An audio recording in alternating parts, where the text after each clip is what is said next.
So, Gavin, Hi there. it is National Banned Books Week. Yes, it is. And if you pay attention to your local school board or the media or anything like that, it seems that churches, unfortunately, are sometimes central in this conversation around banned books. Yeah. So, what do Christians think about book banning? Yeah. Well, unfortunately or fortunately, depending on your point of view, there is no agreed upon Christian doctrine on book bans. So I can tell you what I think. Um, and I think with book bans specifically, what you find is that in a really generous view, you have parents who are trying to protect their kids, right?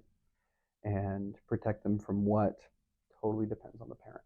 And I think that what actually ends up happening is that kids can end up being sheltered to the point of not being able to make decisions or think for themselves apart from their parents. And I think a lot of times when kids come up against something that their parents have sheltered them from, it can be so jarring that what parents fear is that they'll go to the complete opposite extreme from them. And maybe that will happen. I don't know.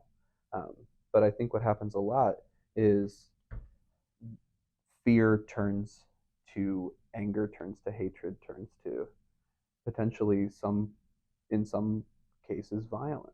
And that is, I don't think what anybody wants. Yeah. And I think parents are setting their kids up for not being able to make decisions apart from that. Yeah. You don't have kids. I have two teenagers. Right. Number one, spoiler alert, if kids want to find information, they're going to find it, Yeah. no matter what their parents think or not. Yeah. No matter what a library thinks a lot, no matter what a school board thinks, no Yeah. matter what a county library board thinks, kids are going to find the information. Whether or not we can help guide them to trusting information, reliable information, that's a different topic. You're exactly right. The impulse to protect our kids, right? Like protecting our kids from what we see as evil. Yeah. Which, what do Christians think is evil? Would be another video later down. Yeah. So I'll post links in the description to some research by the American Library Association.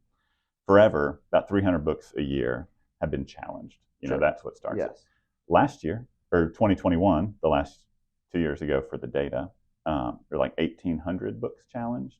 Yeah. Last year, for the full year of data, it's like 2,500. So there's been some kind of exponential increase in these. Something like nearly 2/3 of those books are purely challenged because they contain LGBTQ content. Right. And so it's not like we're just trying to protect kids from evil. Right. There seems to be some focused interest in what we're trying to protect kids from. Yeah. Some of these challenges are interesting. A Washington Post report says that of those challenges, or a subset that they looked at, out of 1,000 challenges, 60% of those were challenged by guess how many people? 20%? 11 people. 11 people. Yeah. So 60% of the challenges they looked at were not. Wow. Yeah, were filed by 11 people. So number one, these are folks that got way more time than I did. But it seems like there's a vocal minority. Yes. Who are, for whatever reason, trying to protect these unnamed folks with whom they have no relationship from some kind of boogeyman. Yes. And I think we as Christians would understand, like, we don't get to speak for other people.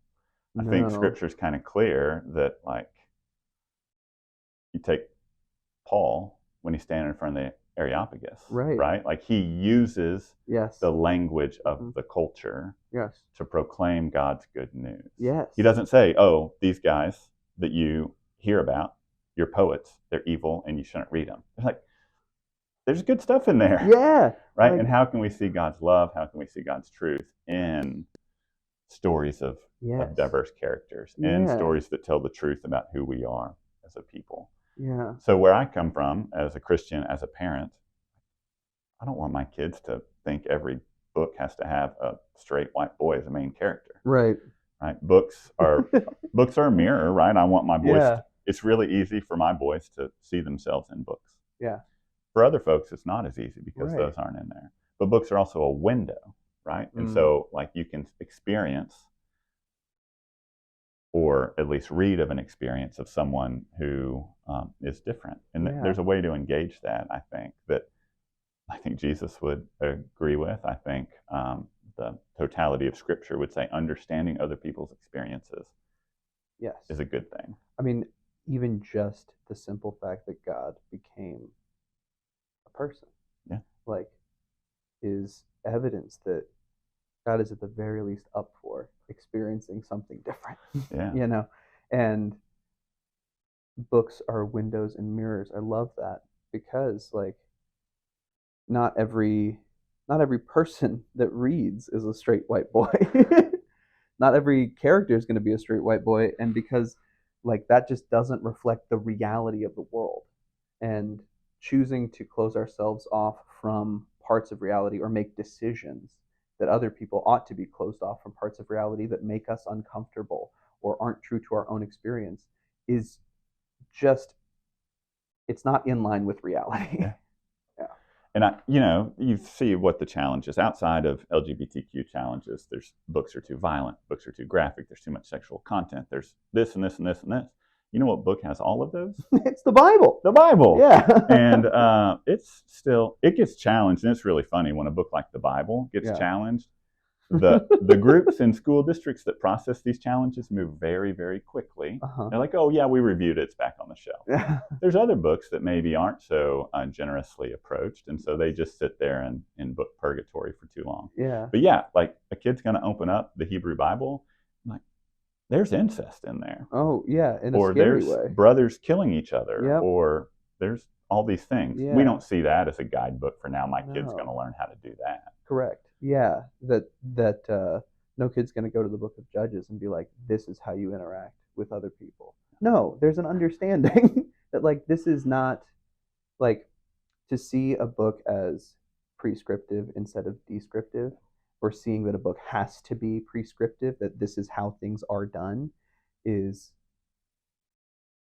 a very limited way to see literature, to see books, to see the Bible, to see anything that comes into our view that could be a helpful thing, or just a thing generally.